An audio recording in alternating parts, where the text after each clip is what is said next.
Dearest gig lovers, or do I have a treat for you? I have the Lowrays, Glasgow-based pop metal band. Thank you guys for joining me. How are you all doing? Hi, thanks for having us. We're good. So welcome. I think they're still traumatized from the last time they met me. So I can firmly say this is one of the coolest and most laid back bands I think I've ever had the pleasure of stage managing. So thank you. You were there at Venom Fest when you played alongside, I think, Love Letter and Misery Channel.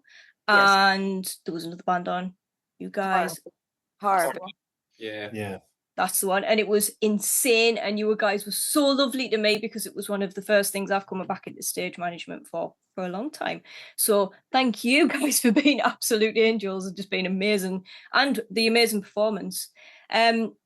I have seen you have been up to a lot of things. So first of all, I got to meet you at Venom Fest. Tell me a little bit about of all of, I mean, I know what you've been up to because I've been following you, but what have you been up to last year in a bit? Well, after Venom Fest, we have released a new EP, Rebirth Sequence, that came out in March this year, and we did a UK tour to support it, and a headline show in Glasgow's King Tut's, which was our biggest headline show to date, which was super, super cool. I have never been to King Tut's. I have all the gigs. Someday. All the gigs. Someday I will make it up there. I've now all the shows. You have just supported Alt Black Era as well, haven't you? Yes, yeah. In Glasgow. Just last month, yeah. They were amazing, and the show was super amazing, yeah. They are amazing live. People don't realise how funky they are live. I mean, I saw them at a festival called Resistance, and they were really. I was at the front having a bit of a dance and that, you know, as you should. I'm proud to say I am absolutely a part of the cause, which is what you call it. I know on your Instagram you've got your little bit. I absolutely am. Honestly, some of the stuff that you guys, the new EP is incredible. It is no, it's so good. It's just one of the things that I've noticed, and I'll go into this in a little bit, is the difference in particularly your voice. You will go from a very soft, very quiet, very nice to like absolutely I'm going to scream your ears off, and it is so cathartic, especially as, you know, female. I find that so cathartic and be like in the kitchen. It's just so good. It's slightly different to your first one, Algorithm Gods, just does a little bit more. Yeah, lots heavier. Yeah, heavier and Cynthia this time. Yeah, definitely. Has it been natural writing this EP? Has it been sort of a natural process to progress this way, or? Yeah, I think so. Like this time around, me and Scott were writing together a lot more. So Scott has written like all the great guitar riffs, and he's the reason we're heavier now. Is that your fault, Scott? Yeah, I suppose it is. No, I think we, from the first EP, we were trying to push it that way with some of the tracks on it. Like No Democracy had a bit of a heavier slant on it. But then afterwards we had so much fun with that sound, and it's kind of the sound that me and Laura have a lot of common ground in the music that we listen to. So when we came around to the next EP, it was like, oh, we want to push that heavier sound just a bit further, and like we're with the like even now we're saying like we want to push the heavier side even further. So like it's getting progressively heavier, and my guitar is getting lower and lower. Just tuning it down just further and further. It works, and I think the poppier side works because I like that. It's got that sort of, you know, you can listen to a lot of heavy stuff day to day a lot, but you know, I think there's that poppier bit, but I like the heavy stuff, and that for me has that vibe. Like when I did see you live, it was just so in your face and just so, and you had fire on the stage at the time as well, and it was just perfect. It just unbelievable. Do you have a particular writing process? Saying that it's got heavier, could you say that of the music that listen to a particular writing process, or is it more just sitting and jamming? And Well, it really depends on the song. But usually like it's me and Scott kind of like writing the song to that stage that then we can like bring to Jonesy and Murray and they can like write their parts. But yeah, sometimes it's more like I have an idea like for the vocal and maybe I'll send it to Scott and he does production, or maybe I have like maybe yeah, some songs were like Scott's production idea that he sent to me and I did like the vocal for that. So yeah, it's like depends on the song. And what you're aiming for and how it develops. So off of the back of that, Scott, do you do all the production? No, I don't do all of the production. It's like it again, it just depends on the song. Sometimes it's more me, sometimes it's more Laura, sometimes it's kind of a 50-50. So it's yeah, I tend to like make production ideas rather than vocal ideas. And also like I'm not great at the more electronic elements like the synths and stuff, whereas Laura's got a real strength of doing that. So it was kind of like we fill in the blanks of each other's like weaknesses with the production, really. Which is pretty cool because production is not easy. People don't if you're not in the music industry, you don't understand how difficult it can be to get it to gel together. And then when you've got your extra members coming and making parts as well and being part of that production, giving their input, you could have wrote something and gone, "Oh, this is great," and then Murray would come in and go, "Nah, doesn't work my bit. What am I going to do next?" How do you both find it coming in, sort of trying to add to it when there's already a concept there? I mean, I've been working with Scott and bands for many years now, so I'm very much used to his riffs and his writing of riffs and everything. And it's fun coming in and just like, oh, here's a cool riff. How can I accent that a little bit there on the drums? Or I like that vocal line. I'll maybe try and see if I can play something with that. No offense, Jonesy, I often gravitate towards playing drums against the vocal lines first rather than the bass line. Some little lyric ideas pop out to me, or like lyrics or melodies pop out to me, I should say. And then I like playing fills or playing parts that might accent one word over another. I don't know. It is fun though, having an almost complete picture to then you can kind of rearrange like a jigsaw almost. I like that. You're the same, Jonesy. Yeah, to a certain extent. I mean, no one starts playing bass to get famous. It's the wrong instrument. So for me, it's all about playing the song. I think so. It's certainly something that came out a lot in the studio, which we also had the pleasure of working with George Burks, who was fantastic working with. But I think we've reached a point where we've all kind of got an understanding of the vision of the music. And so actually, because I like the music, because I like where it's going, I can see where it's going, sort of playing to the song and dialing it a little bit back and actually being something that maybe holds more stuff together than being the interesting part is cool for me. Like, yeah, it's being a part of that whole is the important bit. So yeah, it's reasonably easy for me. I love that. That's so sweet. And as a bass player myself, I feel you. I think sometimes you just get you come to it and you're like, okay, what am I going to do with this? Let's find out what I want to do with it. But you've already got quite a bit there generally when you go in, I find. But like mine's just start there, gathering dust. I will play eventually again. Honestly, it was interesting to see how you played live on stage, because it was a massive stage. When digital, it was a huge stage, and obviously it was Harpy headlining. You were up against a few different varieties of bands, but your sound has something quite unique to it, and I think that the EP, it absolutely shines through. I think it's got this such almost, this is such a tack word to say, but like radio play quality. It can go, you can hear it on any sort of level. You could hear it on like a really heavy channel, you could hear it on something a little bit lighter as well. I wouldn't be surprised if I was back in the day when you had radio channels, you could hear it on a few different cushions, which I think really works and is a real charm. But heavier, yeah, I'm down for heavier. Keep it going, please. I quite like a bit heaviest. With some of the gigs you've been playing, I like to say you've been playing a few different ones. So like Alt Blackie was quite, digital, and drum and bass, they're quite 90s actually vibe when you see them live. They're quite 90s and a bit of rap. there as well. Then you're playing Breakfast in Sheffield coming up, which is on the 19th of July. And this is going to be quite a heavy one from the lineup that I've seen. So Yeah, and Thorn, who obviously organizes Venom Fest and does fire performing. They will be performing with us again, so super excited for that. yes, I love Thorn. I love Thorn so much. Such a talented performer. They are just... And such a talented promoter as well. I've never known anybody be able to go, I'm putting on this festival. Come on, let's all have fun. And amazing to work for as well, I've got to say. Yeah, they are my icon. Like, so cool.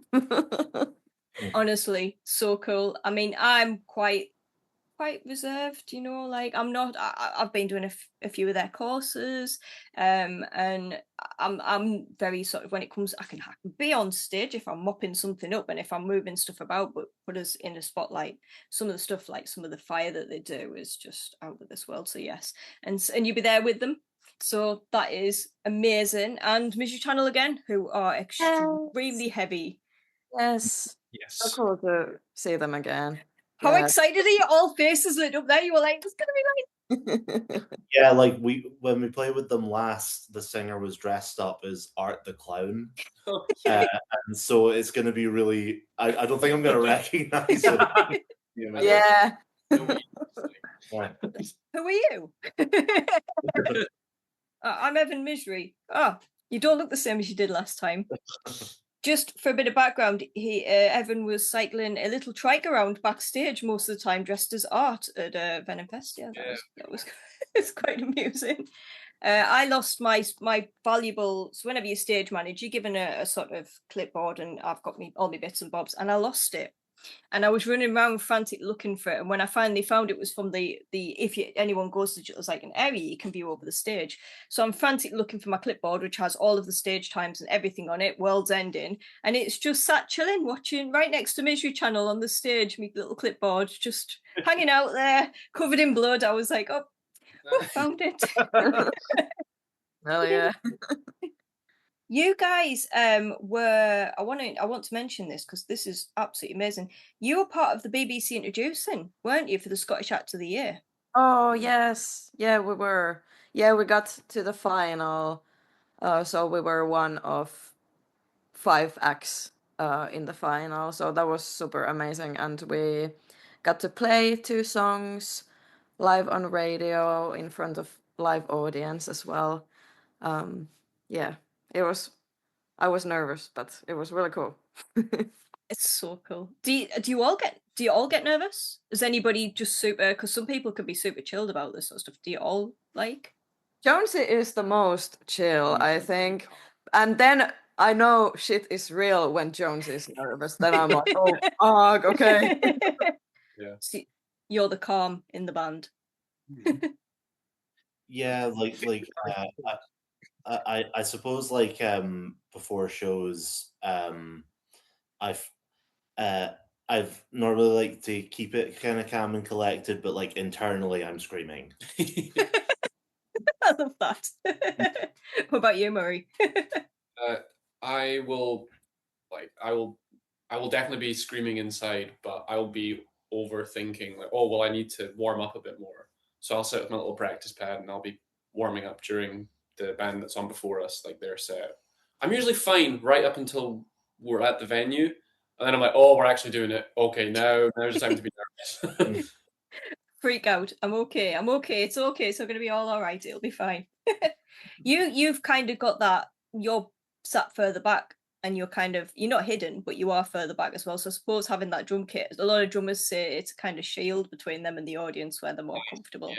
Yeah. I did used to position my cymbals quite high up so I could just like have them in front of my face. Then it was a bit impractical, so having to reach really high up. I'm like, okay, I have to go with it. But yeah, it is nice being a bit further away. I don't have anyone going right up to my face, except like maybe a gig photographer once in a while. But the climbs. Hey, Pet hate of mine, that mind. I used to do gig photography, and I get a bit nervous when people go too close to the drum kit because like you're gonna take something out in the middle of the show. Please don't do that if you are a gig photographer. I felt my stick graze past a camera lens, and then kind of look up at our photographer, and we both kind of went, "Oh, too close." Yeah. I won't go into detail, but we played one show, and the photographer was there, but he had his flash unit thing, and he was holding it right up to our faces, and hitting the flash. It was really I had to get my bearings every once in a while. Like, who am I? Where am I? What am I doing now? It's if you do gig photography, right, just please don't. Please don't. I just appreciate it from somebody who's an old vet who used to sit in light pits and I've been covered in all sorts of stuff and set on fire and everything. Please don't get that close. It's not worth it for the band or for you. And flash, come on, use your ISO on your camera. Laurie, you're the opposite though. You're right at the front, like there in front of everybody. How was this a dream? Was this the dream, or was this an accident? Or it was definitely a dream, and I've been working towards the band and music for a long time. I definitely knew from a young age that I want to sing, but then I didn't have the courage to admit it to myself until a bit later on. But here we are now, working towards it. So yay. What would you mean working towards it? You were incredible. You are incredible. I was upstairs and I heard you sort of warming up and you let out this scream and I was like, holy crap, what is that? And Thorn was like, it's Laura. And I was like, what? She was like, it's Laura. Yeah. You are amazing. And you have this range. And anybody who's in musical, you can hear this range from going down here to straight up here, and there's no gap in between. There's no gap in range, there's no gap in ability to go from calm to screaming, and your scream technique is just beautiful. Thank you so much. Beautiful. I did nearly throw my clipboard in the air when I was like, what's going off? What's happening? One of the things I did want to come to, because we were talking about obviously the new EP, the Rebirth sequence, the videos. Does somebody want to tell us about how you've managed to produce such amazing videos, right? Because they are just out of this world. They're genuinely good. Where did these ideas come from? And thank you so much. We worked with 2 different videographers for Scapegoat and Cease and Desist. And the idea was to kind of rant. Go for it. So our first EP, Algorithm Gods, the kind of universe where the songs and the story is set is this dystopian world where the population, the masses, are controlled by big corporations. And throughout this EP, a person kind of breaks out of this mind control, and then Rebirth sequence is kind of second part in a way, and this universe is years and years, hundreds of years later, but it's more post apocalyptic dystopia, more wasteland vibe, and now this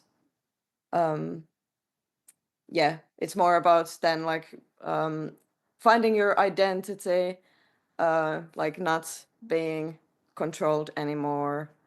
And we worked with really amazing videographer Chris for Scapegoat. He has done really amazing stuff, so I was so happy to have the chance to do that video with him. I did the CGI stuff for Scapegoat. You did that? Yeah, I did that. So yeah, I filmed the band in front of a green screen, And then I did the scenes in Unreal Engine, and we were kind of planning it together with Chris, based on like the shots we actually filmed. So yeah, it was really, really cool process.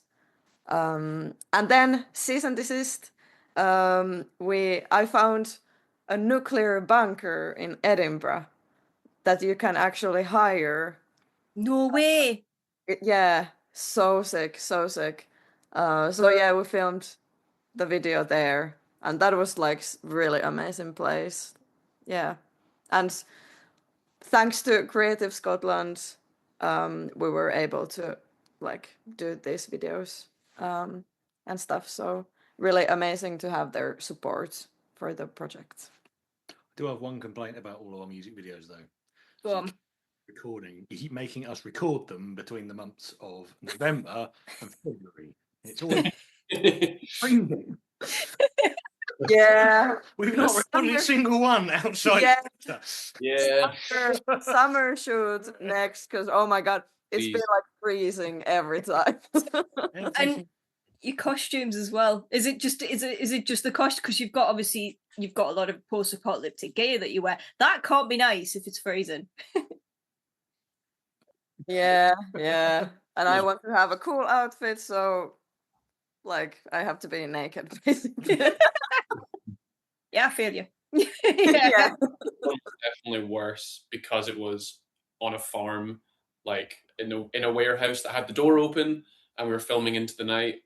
And by that, we were the three of us at least were only wearing like t-shirt and jeans. Now I have a jacket, which is nice for videos, not so nice on stage. But like, it was freezing cold, and then having to sit there behind a kit and just like wait for the next day. And during the music video, like, you know, we're in this kind of like what looks like kind of like almost like a spaceship, a big tunnel looking thing, and that was just a big hollowed out grain silo. And it wasn't attached to anything. There was no supports for it. Oh my god! And all those like edges around it are all blades, like that we cut through. So like, well, not only are we freezing cold, we got that to worry about. We've also got the fact that if one of us falls over, which I'm probably more likely to do than anyone, like we might get our head severed in the process. Yeah. Oh, we're looking for a new band member needed. Come on. Somebody get them up. The farmer was so nice to let us use it, but he totally was just like, you guys use it, I'm just going to look the other way. Yeah. Please don't injure yourself. The one that for me is scary. You know, I'm the one that has to deal with all the paperwork, so you know that is just But I love the fact that it looks so good in the video. Like the fact that you managed to find those places and use them, and that you've had the support, because there isn't that much support out there. I find financially for bands and stuff, there's not a great deal of support. So doing it and finding it in the videos, and the fact that you're doing it yourself, for anyone who's never used Unreal Engine, you might as well just bang your head off a brick wall sometimes. It's a really hard piece of software to use and building stuff, and it can be really, really tough. So what you've produced, and yes, working with other videographers as well, but the whole after effect of it, there's videos out there that would struggle, that are produced by huge big name producers, would struggle to stand up to that. So I think you should be really proud, and I'm not just saying that. I would say, well, there's this, that, and the other. I would sugarcoat it in a different way, but they are absolutely top notch, and I love them. I will sit and watch them and just look at the bits. And now that I know that somebody could have ended up, I'll just be sat there like that. God. Yeah, it was so funny when like one of us was inside the silo thing. All of us were like holding. Holding, because otherwise it started rolling. Like, oh god. And somebody's going, please don't throw the band dynamics off. The band really works. We don't want to have to replace anybody here. Just drummers and bass players are not that easy to come by. It's like so true. they do work really, really well, and it's the vibe. you've got a very, and I'm sorry for saying this, I'm a big nerd and I watch a lot of films. You've got quite a very sort of dystopian kind of Mad Max vibe going on with the costumes and the way that the band looks, and even how it sounds with that. With a lot, you've got quite a bit of industrial sounding going on there. You know, like I'm in old school things like Mortis and stuff like that. There's kind of that vibe, a bit Nine Inch Nails going on there with this softer overlay, and the keys in it. I'm a big sucker for keys, and there's just some beautiful little bits of keys going on there, and it's just brilliant. I wouldn't have you on if I didn't. Like I say, if I wasn't a part of the cause, I wouldn't. I would be like, absolutely incredible. Is there any nerd? Apart, I mentioned Mad Max. Is there any nerdy influences that you've all got that have kind of influenced the style and the vibe of the band? Or you've got the nerdiest band in the world here. Sorry, you go ahead, Laura. I was going to say we're all big nerds, but you go ahead. Well, one that has really inspired me, like visually as well, is Westworld, the HBO series. Like the season 1 is just like such a piece of art, and it like the theme is kind of similar as well. You know, like finding your identity and your voice. But yeah, the world is so cool as well. The wasteland vibe. I really really love the Silo trilogy, the book trilogy. That's really like inspired me as well. Yeah, I just really love sci-fi, especially like post-apocalyptic sci-fi. Like that's my jam. is there a tank girl vibe going on, do you think? Oh yeah, we get so many comments about Tank Girl and Mad Max as well. Yeah. I love it. And like Yolandi Visser like vibes because of my hair. That's what people often comment as well. It's the screaming for me. There was just a definite tank girl vibe going on, the whole cutesy scream aesthetic of the whole I'm lovely but I'm gonna rip your head off at the same time vibe going on. That cool. I want to hear more because I'm a huge sci-fi nerd. I'm a proper terrible sci-fi. I mean, I'm more Star Trek, but I love it all. So go on. Hell yeah.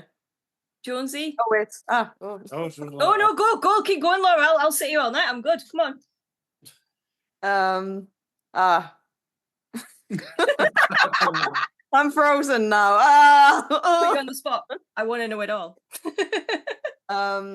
Well, Blade Runner, like Scapegoat, like the CGI bits was, you know, the Las Vegas scene in Blade Runner, like that is so like inspiration for Scapegoat, like the CGI bits, especially like the ending of the video where we're like outside and stuff. Like that bit of the movie is just like so visually stunning.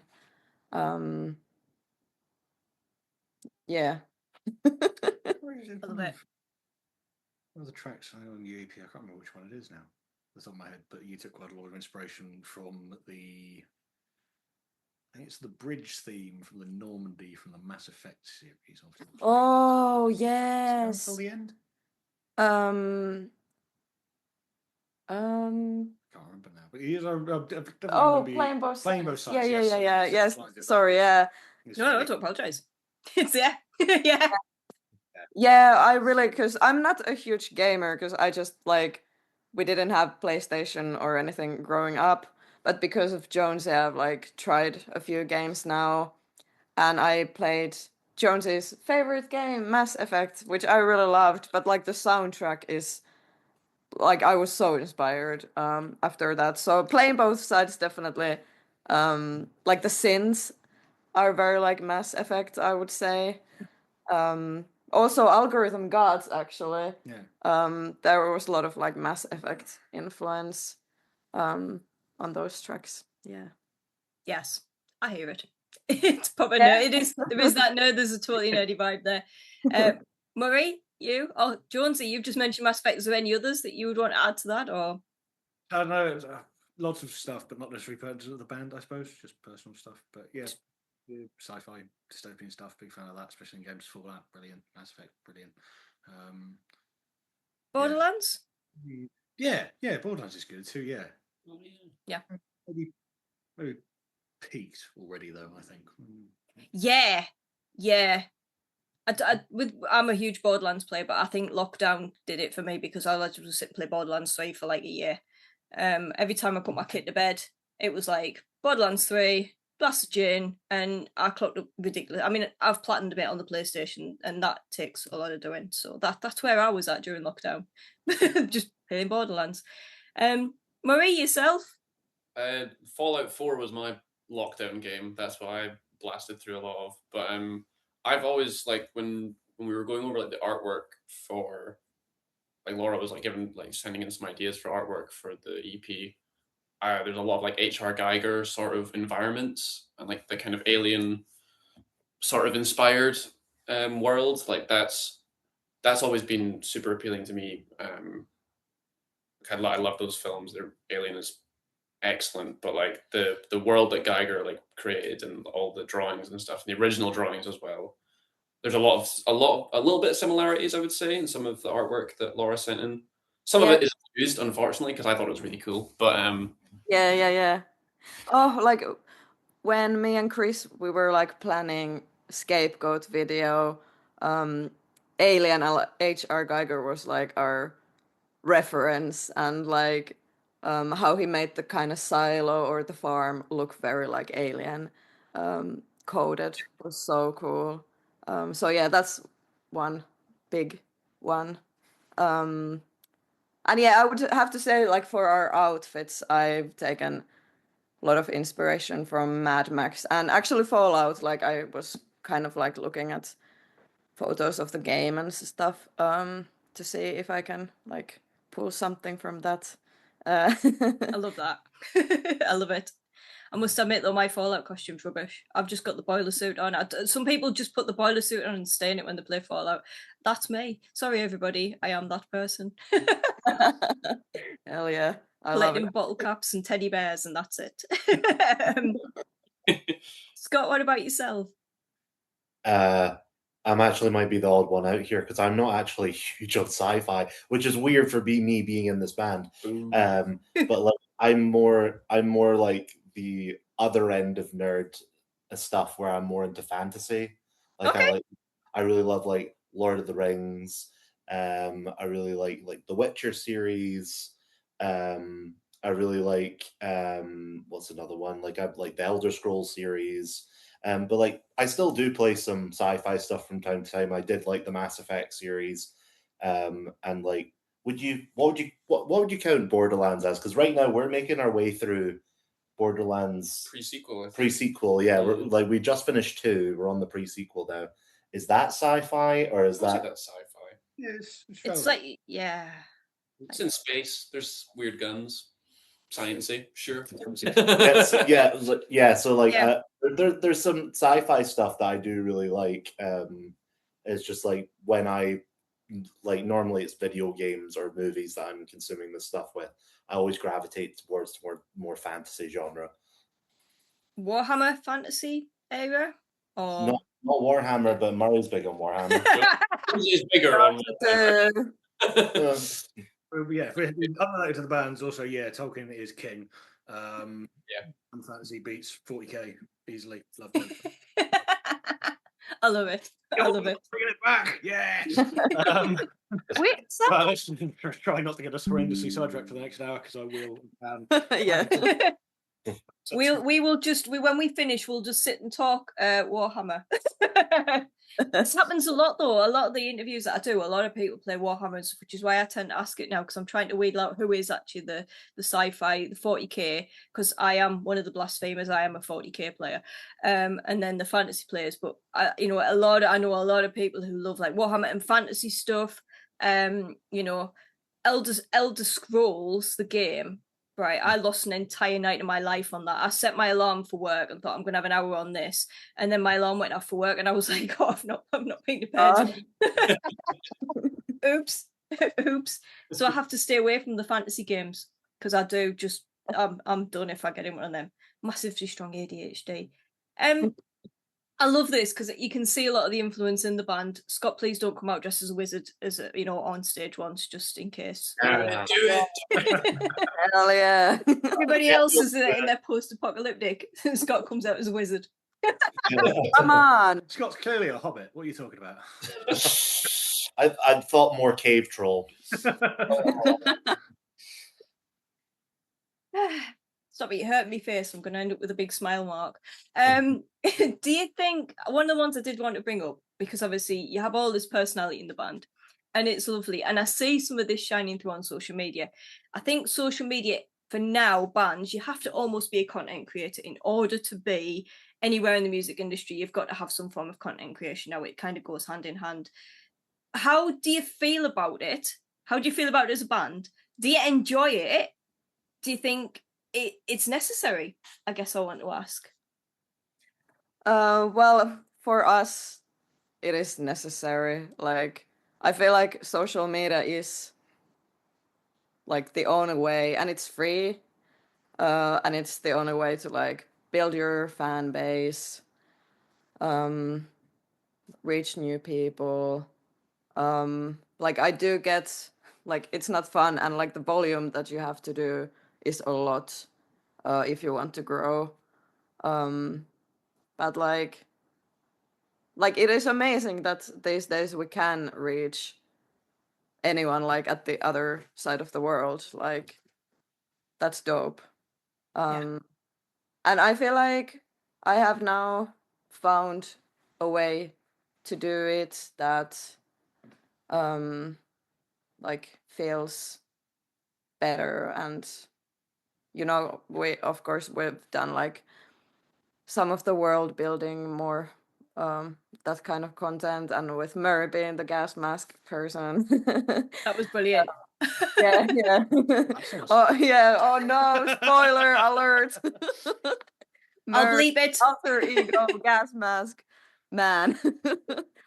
But like I feel like we've found a way to do it, to make content that feels like more true to us, even though you do have to sometimes kind of also make content that works right now. Yes. Yeah, I have a lot of thoughts about this, because like I do our socials, and Murray sometimes helps as well. So like, this is what I'm thinking about every day. What can I post next? Would this make good content? Like, I find myself filming the most random things. So like, I garden quite a bit, and the other day I was stuck my headphones on digging a hole, and I was like, I'm going to film this. And when I went back, I was like, can't post that on social media. We're not putting that on there. I was covered in mud. I had a hole in my shorts. I was like, nope, not a chance. It's a weird concept now, because a lot of bigger bands, they just don't want to do it.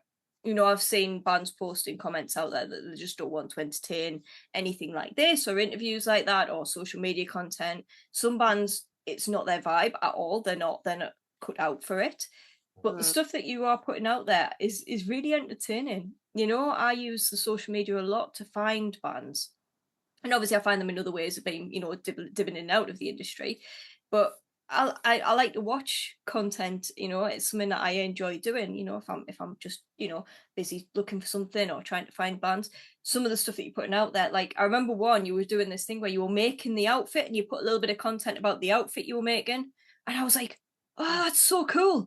I so want to do that. Now I don't want to copy it, but I so want to do it at the same time, and I want to try that. Oh yeah, please try. Try it. I would love that. And it gives an input to like your fans being that little bit closer to you. I think that's nice. And if you see people start turning up at maybe your shows with gear on that looks like what you wear and stuff like that, I thought that was quite cool. It's mind-boggling though. Like, I genuinely have no idea where to start with this. It's something that is completely different to when I started out in the industry, and I find it really hard. I do think it's key though now.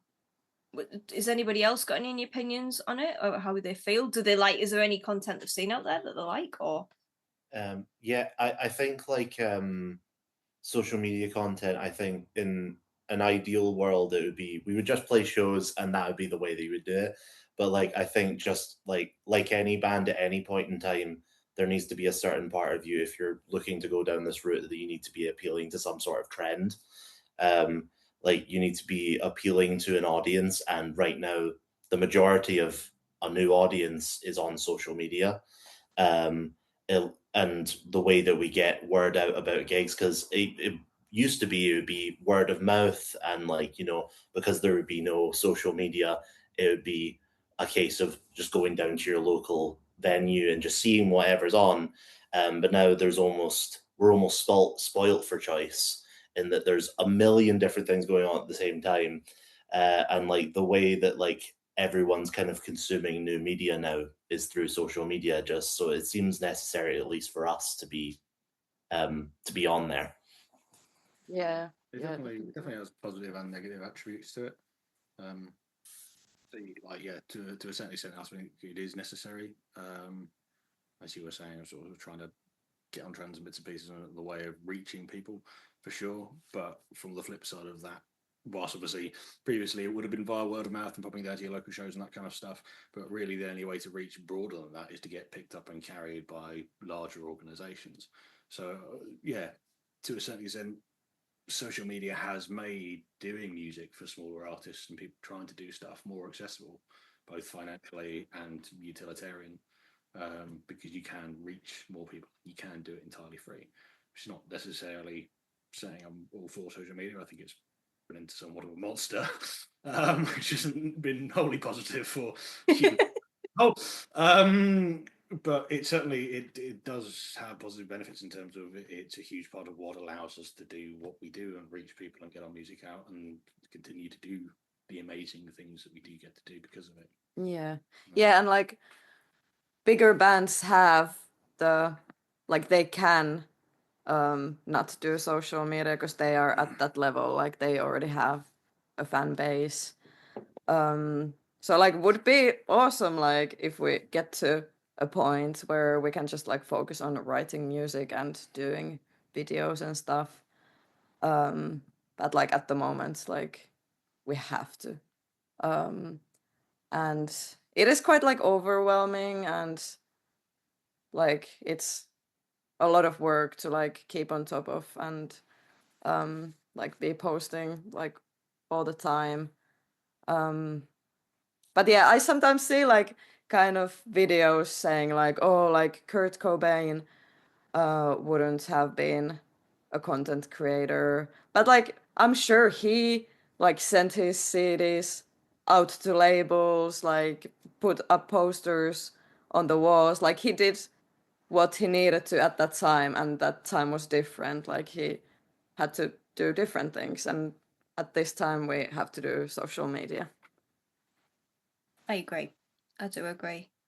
Murray, do you agree? Do you think that that's for you? Yeah, I do think there is some element of it which is a necessary evil, if you want to use that term. But like filming the music videos that we've got to film, and some of the little behind the scenes stuff, or like the green screen things, that it is what you make of it. If you go in thinking, great, another day I'm wasting just doing take after take in front of a green screen, great. But then if you go in and like, well, I'm with my mates, some of my best friends in the whole world, and we're creating some cool stuff, and then hopefully the finished product will look really good, then that is kind of promises. yeah. Like there is a certain like you it is what you make of it, but I can only really echo what the rest of them have been saying, to be honest. It's tough. But then on the music video front, then we got to meet some emus at the bunker we filmed at. We've been waiting to bring that up since we talked about that video, haven't you? We were that cease and desist video. It's out at Barton Bunker in Edinburgh, and it's volunteer run there. And one of the things that the volunteers do there is look after these two emus called Kevin and Joyce, and they lay eggs, and apparently they eat the eggs, and they're apparently really good. it was such a surreal experience because we went out there and we were there about like 8 or 9 in the morning. And we get there, we're all groggy, we're a bit tired, just like trying to psych ourselves up for a day filming. And then we go outside, and then all of a sudden there's just 2 emus right there, no cages, just right in front of us. Yep. And they're like walking around us, scoping us out. Yeah, they're kind of just staring at us, and then like, all right, we'll go eat some leaves over there. And those guys are muscly too. They're dinosaurs, man. They look like living dinosaurs in front of you. It was not what I expected for about 8 a.m. in the morning, or whatever time it was. Weighing up whether I thought I could take a bird that sort of sized in case things You've just got visions of you chasing it down the street with your base. I'm throwing the base and busy being chased down the street by the birds, to be honest. Oh my God, I would have loved that. I love animals. I'd have been all over that. I probably wouldn't have got much work done because I'd have been too big. Get away from the emu. Come on. Got work to do. The video. Yeah, as a fellow like animal lover, like I'm sure you'll know that like you get such an amazing feeling of meeting an animal like that and having it be like such a normal name that they're called, like Kevin and Joyce. Yeah, it gives me so much joy. Yeah. Yeah. Come on, Kevin. Yeah, I like normal names on animals. Yeah, it's funny. I love it too. It is. I've got a Daisy. She's just a Daisy. She's just a little sausage dog, a little Daisy. Oh. Daisy's a good name. Yeah, my little boy picked it. She likes just to lie in the sun and lie in the grass. That's 2 things she does, and that's it. And bark at people. That's it. That's all she does. Well, we actually named a cat that when we stay in London, right? We stay with Laura's aunt, and around Laura's aunt's place, we found this really chubby cat, this big grey cat. And he was very friendly. We picked him up and everything, and we've actually named him Augustus the Chub. Augustus the Chub. Yeah, that is his name now.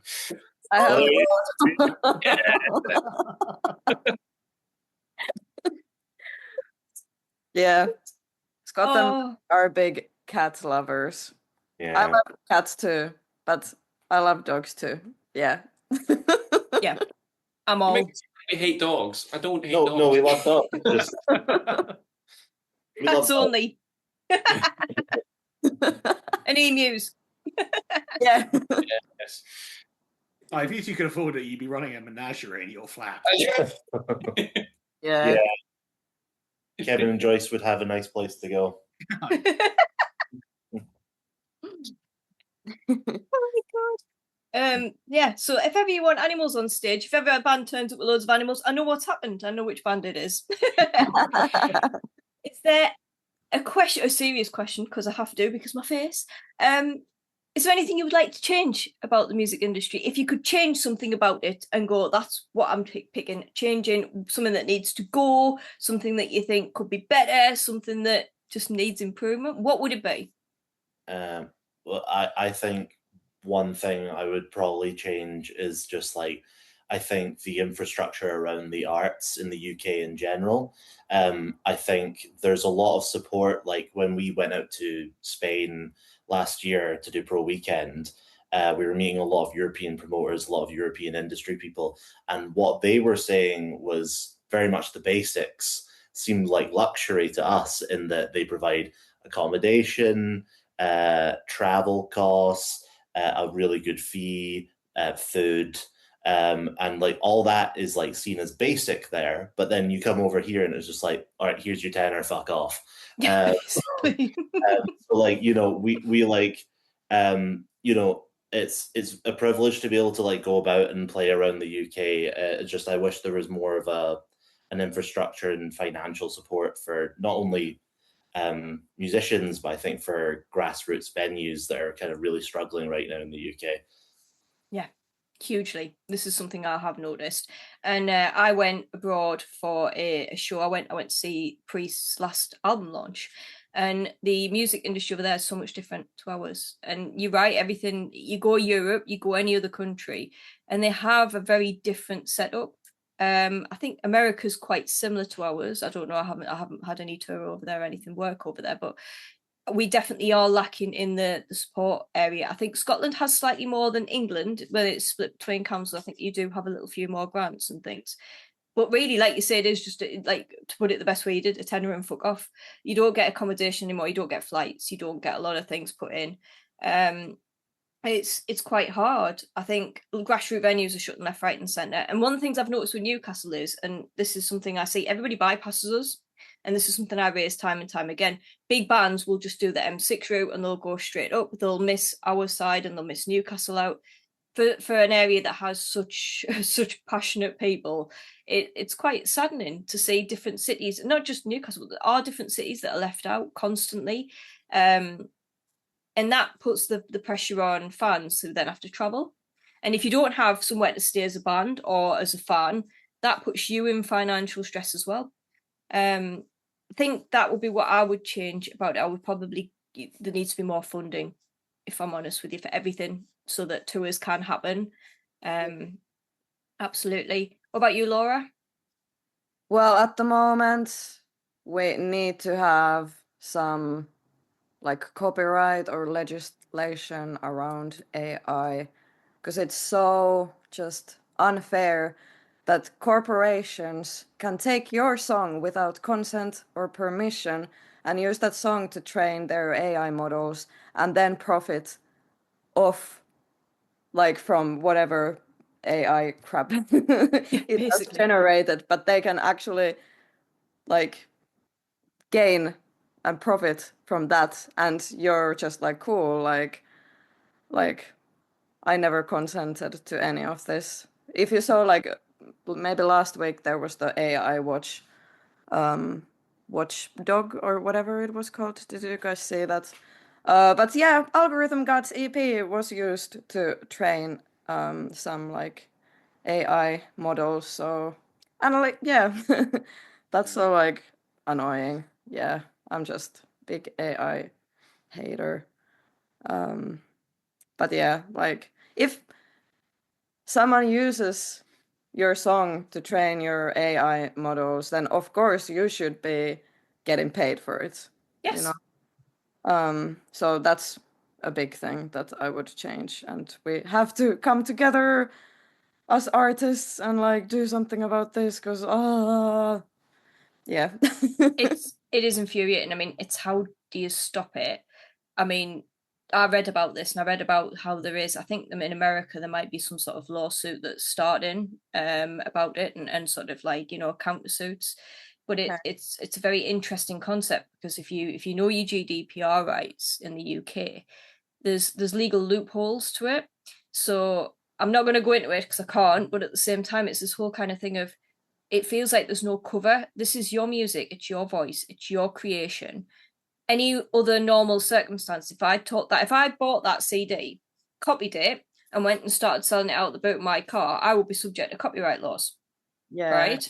So why is that not covering with the AI side of it? You know, at the end of the day, your voice is a protected characteristic under the GDPR Act. So why is that not being enforced? That absolutely infuriates me. And I'm seeing a lot of bands who are putting their time and love into trying to make a career out of it, getting their work taken by AI and trained. And while it's all going into this one big soup, it's still part of your creation that's then being used to fund. It's just nasty, isn't it? In every way, shape, or form. Absolutely. Disgusting. Yeah, I must admit, I won't have anything to do with that. You get a lot of bands on social media that try and add you, and they'll have like AI art covers, and I'm like, no. Yeah, I'm right away like, no respect. No. You know, yeah, same. I'm the same. I did not spend many years at art school to be putting up with this. Yes. Like, there's a lot of student debt there that I don't have to deal with, so no. What about you, Jonesy? The two big ones are those for myself as well. That's where probably the one that came to mind was what Scott was talking about, particularly the difference in grassroots funding in the UK compared to the rest of Europe. Sort of. I suppose actually thinking off that, because what came to mind was Rishi Sunak's comment that people in the creative arts should consider retraining and just getting another fucking job. I remember that. Yeah, The I idea remember that that. as It's not creatives- valuable. Yeah, the Yeah. idea that because we're creatives following a passion that we're not then or don't really have real jobs or aren't pursuing real jobs or there isn't value to it. But society would fall apart if you remove music from it or art in general. I don't know, it would be nice to see, I don't know, I suppose more fundamental support for that. Yeah. Even I remember, I suppose maybe, I don't know even know what it would look like. I feel like it's such a pervasive problem, but even in school, I remember being encouraged out of attending a music college because it looked poor for them. That's having a reasonably well-performing student go off to a music college looked like a loss compared to going off to a more prestigious centre of higher learning. It's just removing some of the stigma around pursuing art. It is valuable, and they are real jobs, I suppose. Yeah, I think like one of the hardest parts about it as well is also like the public perception around it, in that often when people are talking about these changes, these broad changes to the music industry, it often has to be spearheaded by people who have quite a prominent voice, and that normally comes from platinum selling artists, legends of the music industry, and the public perception to that is often, well, they've earned their millions and they're just crying because they can't have a couple million more, when really it's more about sticking up for the people who are at the bottom of the ladder trying to get to that place. Yes, absolutely. It's tough, isn't it? It's like how do you do it? How do you generate it and fight it? The bitter irony for me with those posters, and I think that used to crack me up so much, is I already had 2 jobs at the time. I can't afford to have a third. You know, most of us who are in the music industry are working as well, or doing stuff. We've all got day jobs, or we're working, you know, in the music industry trying to get stuff, you know, done in other ways. While those posters were out, please, you know, retrain into a different area. Why don't a ballet dance? We're all sat watching TV, reading books, painting, we're reading poetry, learning to crochet off YouTube, and you're like, the one thing that's keeping the whole world together right now is the creative arts. Come on, like, do you know what I mean? Exactly. That's such a good point. Thursday night, Bob Ross, you know, Bob Ross on the telly, get the canvas out, have a go. Whole family Bob Ross night. Nobody was like batting an eyelid at that. Oh, it's all right because it's Bob Ross. It's art. Forget it, man. Like, and it drove me insane that. And so many of my friends and family are, you know, creatives, and some of their jobs were the only ones that remained during the industry as well. When everything went kaput, they were the ones that were still working. Them and key workers. Absolute nightmare. It's an interesting, I think, grassroots. I think, yeah, absolutely. Murray, you're the same, are you? Yeah, like all very very excellent points that I can only echo as well. The kind of one thing that I would maybe add is that, like, and I'm not sure if it's just we've all been there as young musicians when we were first getting into band life and what that looks like. And again, is amplified by these and social media, is like a lot of competitiveness that seems to breed a lot in local scenes as well. And I get that there is like, obviously I want to be really good and I want to put on a good show, but so does everyone else, and we're all on the same boat that's kind of sinking right now a little bit. So like, why are we trying to? My gig's going to sell out better than yours, or really sometimes really petty disagreements on during gigs. I'm not trying to say that I've had those at all, but like you do. I have. That. Yeah, who am I kidding? I definitely have, but like it's the and I went to uni to study classical music, and the classical world is very different than the world of gigging that I'm in now. But that world bred a lot of competitiveness, and I suppose it is a different ball game. But then there's still an element of competitiveness in the local kind of original bands and projects and stuff, where there doesn't really need to be. There's a lot of amazing bands in the city that you live in or the town that you live in. There's some of your mates might play in really cool bands. Why wouldn't you want to go and support them? And likewise, why wouldn't you want your mates to come and support your band and genuinely like it? which is something that, like I guess a lot of that comes from being young and a bit insecure. But a lot of it is, again, it's a lot of stigma of, well, you have to be competing against each other to poke your head up above the already very saturated market. But that's probably the only thing I would really add. But again, like the funding of grassroots venues and AI takeover upon us, I would say those are a bit more pressing right now. But as a person to person, like meeting people at gigs, you just find that a lot, and it's quite boring to deal with. And you look at any point in musical history when there's been a big wave of a new sound, like say punk, grunge, whatever it is, it's all started from a base of a really strong community. And like it's something that I think we all really want to foster in the band. Like we've been through those insecure phases, as we were saying ourselves, but like I think we want to kind of turn a corner really and just like really start to put a lot of emphasis on that community.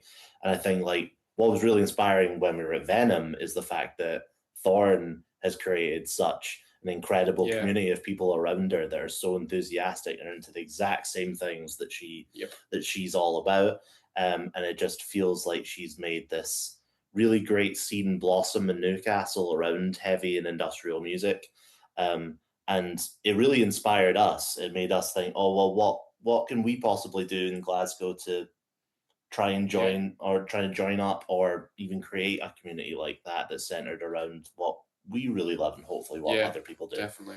And the only reason that our Newcastle date on our tour earlier this year did well was because of the connections we made.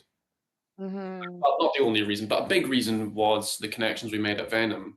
Yeah. And then, I mean, when we were on stage, I think Laura said like, "Oh, well, who saw us at Venom?" And more than half the crowd put their hands up.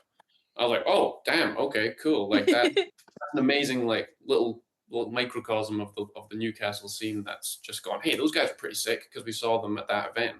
They're touring. Let's go see them again." Yes. That's all it needs, and then there you go. There's a fan base started. Yeah, the atmosphere at Venom was just so special. Yeah. It was insane.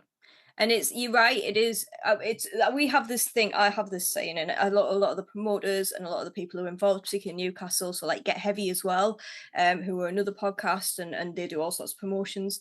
They have a festival. It's community, not competition. You don't get anywhere by stabbing people in the back. The more you lifting people up isn't going to harm your reputation. Like, you've got to be there for people if you can, and if you can't, still support them in whatever way you can.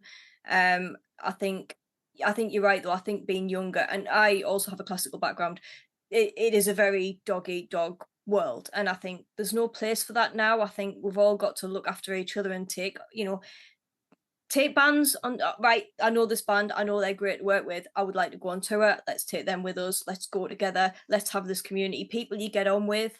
Again, like you say, what Thorn has created, they've created this incredible sort of community that even I feel welcome in. From a scene that I left and said I would never come back to, I feel welcome again, and it's an incredible place to be. It's a safe, welcoming environment where people like myself feel protected as well. So I just think, you can be yourself. I can wear the stupid skirt and it's not stupid anymore, and it's something I can wear and enjoy, and I can be daft. And again, stage managing Venom Fest, that one Venom Fest that I did was amazing. It was so much fun for something such a hard job. I enjoyed every minute of it, I was running around like a lunatic. Amazing job as well. You really smashed it. Fucking nailed it, mate. Yeah, you nailed it. Thank you. Thank you. I was a mess by the end of it. I remember standing upstairs going, I smell like barbecue. I'm covered in blood. There was blood in my hair. It was running all down my face. I was like, my clipboard was here. I was like, my jeans were ripped. I was like, this is great. I pulled up the McDonald's on the way home on Silverlink, our way. And I sort of pulled my window down. I had the toolkit on the bench next to us, like on my seat. And I was like, can I get a meal, please? They were just like, yeah, whatever you want. It's not feel free. I smelt like fire and there's just tools and blood everywhere. I was like, yeah, it's all good. Sorry, please. I'll have everything, thanks. And I'll drive off and take it for free. Yeah, do whatever you want. Just go, please. No, it was really good, and you guys were incredible, and it was just such a cool vibe. And you're right, the community. I so badly wanted to be at that show. Like I said, I was in London and I missed your London date because I had my little boy with us. And I think it's only fair I don't introduce him to the music industry yet. He's far too little. But when he's old enough, I'm sure he'll want to. It's an interesting concept, and I do believe we all need to look after each other. Really, very much. I think if we stick together, and like you say, if you create a community in Glasgow, then when I finally make it to Glasgow, there'll be somewhere where I feel welcome and I'll not be all lost and feel scared. So yes, do it. And I think you guys are gonna really take off. I really do think there's going to be so much more. I think some of the gigs that you've been getting and some of the stuff that you're going to be doing. I mean, you've just done the was it the Rock and Metal Alliance? Yes. Yeah, in at South London. by Southwest in London, yeah. As well, which is another huge area and community as well. Yeah, they've really done amazing job creating opportunities for rock and metal bands to meet industry people, and yeah, they've really like set up something that wasn't there before, and yeah, I really appreciate. They're amazing people, Rob and Emma. And I just really appreciate the work they're doing just to like help bands. Yeah, they're amazing. Big shout out to Rock and Metal Alliance. They've been brilliant. Really, really, really good. Such good opportunities as well, and some really good bands on it that as well. When I was following it, because obviously I was watching it on Instagram, some amazing bands just popping up, maybe like, I want to be there. It looks so good. Yeah, we met some great bands through doing. We did the Great Escape with the Rock and Metal Alliance a little while ago, and it was just a day filled with bands that we were just like blown away by. Like there's like sad statues, stone statues. Sorry, stone statues. There's the Alchemy. Yeah, they were great. There was, I think, Omoya was playing as well. And like we just got introduced to so many great bands. Even with the South by Southwest show, there was like Rabbit Cult, and I'm gonna butcher this because they're a Welsh band, but C'est La Vie or C'est La Vie. I think they were just C'est La Vie, but there is a Welsh pronunciation that I also don't know. Yeah, and like what was the last band as well? It's like a number 40. Break 50. Break 50, yeah. Yeah, and like they were all such great live acts, and like we were just like made me really inspired. I came back from it thinking, wow, there's so much amazing underground metal music going on right now. Yeah. There is, though. This is it. There's so much going on, and it's things like the Rock Metal Alliance that are highlighting a lot of this. And I think that's really important as well.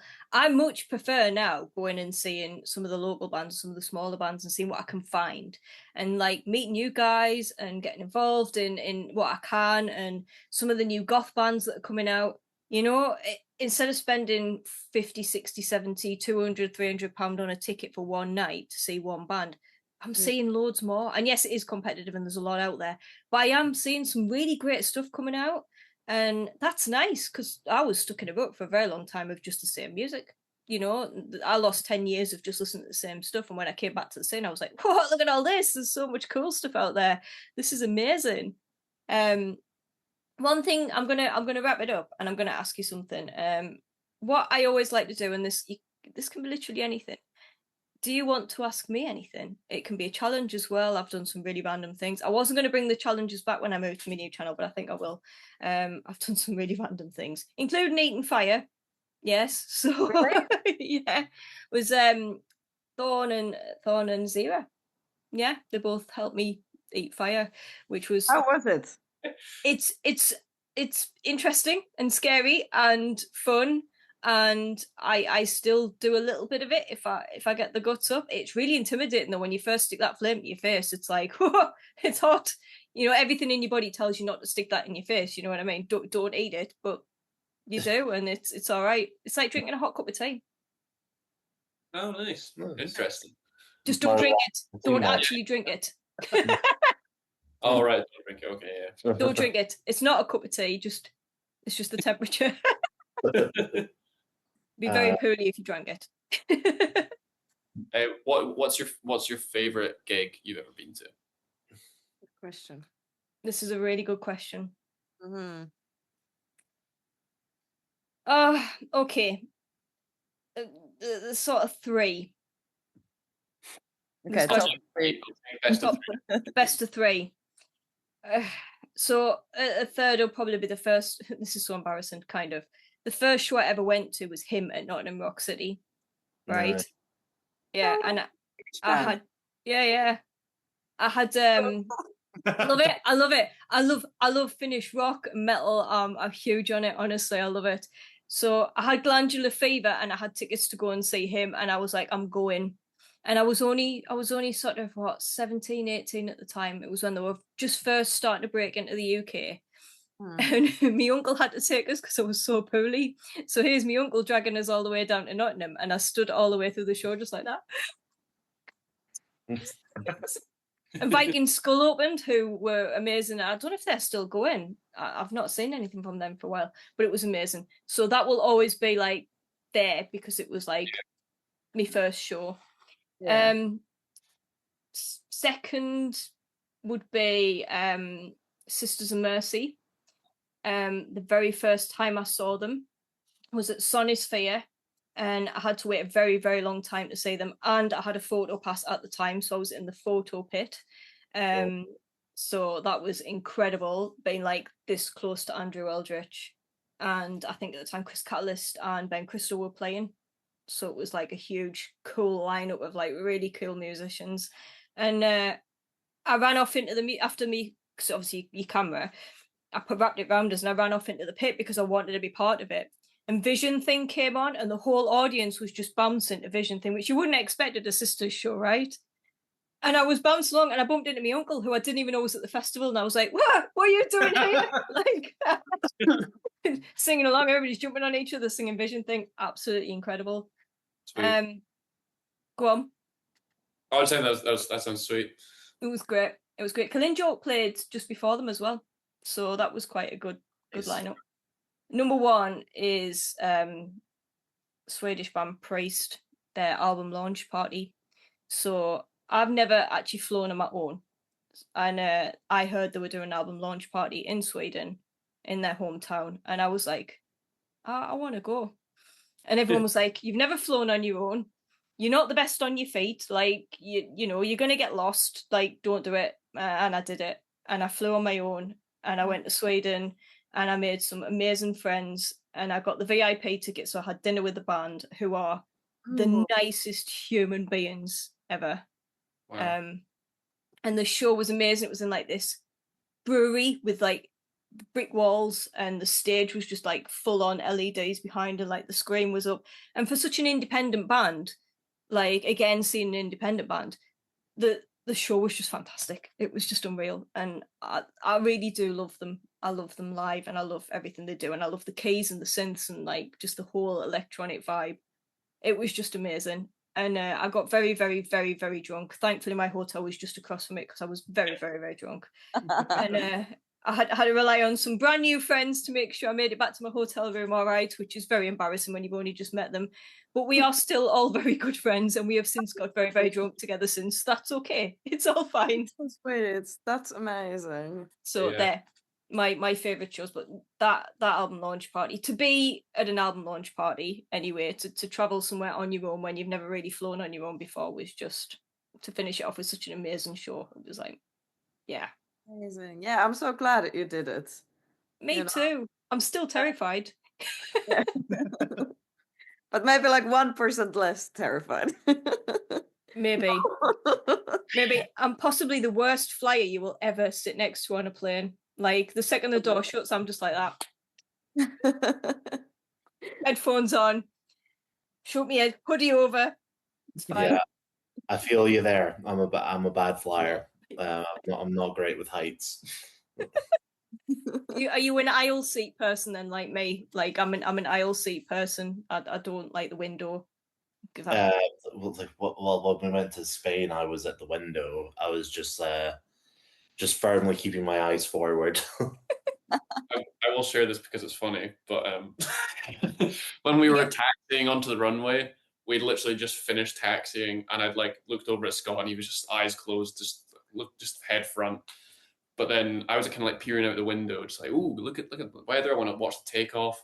And we barely like moved onto the runway to line ourselves up and stopped. And then he just, without opening his eyes, just went, "Have we taken off yet?" On the ground. Okay. And then off we went. Yeah. But you're fine after takeoff. The takeoff and landing seems to be the worst takeoff part. and landing's the worst part. When I'm actually up there, I can just be like, oh, like it's just like I'm on the motorway, I guess. But in the sky. It's okay. It's all right. We're just, as long as it's steady, and then you get that little bit of turbulence, and you're like, oh God, here we go. And then suddenly I'm reminded I'm in a tin can, and then in my head I'm like, we're all gonna fucking die. No. I flew. Which flight was that? I was a British Airways flight. I was actually flying back to Newcastle, so I went to a Star Trek convention, right? And it was in Heathrow, so it was just easier to fly from Newcastle. It was just cheaper and easier. And I got on. And I said, "Look, I'm really sorry. I'm a nervous flyer. I need to make you aware I'm a nervous flyer, just in case I do what I did on the one back from Sweden and pass out in the middle of the aisles. So please just be aware. It's all good, right?" So she's like, "Yeah, what seat you in, honey? It's all right." And I was like, I'm in such and such a seat. She's like, "I'll come and check on you." So I just sort of sit in the aisle seat, and then I put my hood up and I wait for it to take off, and that's okay. Coming into landing, I don't know what this pilot did, but it hit the runway and it was just like bang. And I was like, oh my God. And I could see this air hostess just leaning out just to check on us. Is she on the floor? Is she all right? Like, and as I left the plane shaking, she was like, "It was a bit of a rough landing. That wasn't you, love. It's okay. It was a bit rough." I was like, "Oh, I need a drink." It was so not good. Anyway, I hope, not for you, Scott, but I do hope you get more international gigs as well, because that would really boost your profile, and it'd be just hilarious for the stories that I'm going to get for it. I need the exposure therapy. Just gonna have to fly, but that's me. I need to do it more. I need to just do it more and keep getting on them, even though I don't like it. More international gigs, more another maybe UK tour at some point soon. Hopefully, I would love to see you guys again perform. You really are that good. I want to see more from you. I want more songs, more videos. I'm going to try and do a look. I'm definitely going to give it a go. Yeah, I'm going to have a look at your video again. I'm going to see what I can do, because it was just so cool. Yes. Hopefully I can get up to Glasgow at some point as well, and maybe see the scene up there, because that is on my bucket list as well. Awesome. Yes. Thank you so much for coming on and giving me the time. And I just wish you all the best, guys. I want you to have the best career going. I want to see you at venues so big that when I turn up, I can't even get near the stage, and you don't know who I am, and it's like all sweaty and amazing, and there's like pits and there's screaming going on and there's cool costumes, and yeah, I want to see it all for you. So thank you for coming on, and I will do my ending in a minute. Is there anything you want to say for anybody watching? Actually, I have a challenge for you. Oh yes, come on then. Right, so my challenge for you is that you go out into your local area, you find 5 cats, and you give them normal names. Okay, I will do it. I will absolutely do it, and I will put it on the Gig Mistress Instagram as well. We've got any names we want, or do I just have to pick them? Oh, just go in the moment. You'll know what that cat's name is in the moment. I'll probably sit and have a conversation with it as well, knowing me. Even better. Even better. That's great content. So, Bob.